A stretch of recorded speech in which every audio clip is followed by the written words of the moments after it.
ಕೇಳಿ ಮನವೊಲಿಸುವಂತೆ ಕೇಳಿಸಿಕೊಂಡೆ. ನವಿಲಿನಂತೆ ನರ್ತನಗೈದು ಅಂತ ಹಾಡಿದ ಹಾಡನ್ನು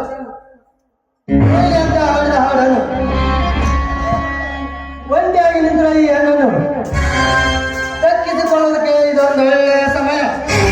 ಬಂಗಾರದ ಜಿಂಕೆ ಅಂತ ಹಿರಿಯರು ಕಣ್ಣನ್ನ ರಮಣೆಯಾಗಿ ರಂಜಿಸಿದರೆ ಕೊನೆಗೂಡಿಸಿ ನಾನು ಹೆಚ್ಚಾಗಿ ದಕ್ಕಿಸಿಕೊಳ್ಳುವೆ ಅವನನ್ನ ಸೋದಮವ ದೇಸಾಯಿಗಳನ್ನ ಹಣ ಹಾಕುವ ರಾಶಿಯನ್ನು.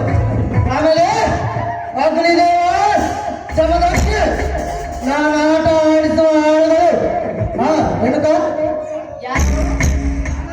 ನಾನೇ ನಿನ್ನ ಪಡೆದನ್ನ ದೇಸಾಯಿಗೌಡನ ಫ್ಯಾಕ್ಟರಿ ಮ್ಯಾನೇಜರ್ ಅಲ್ಲದೆ ಅವನ ಸೋದರ ಸುರೇಂದ್ರ ಪಾಟೀಲ್.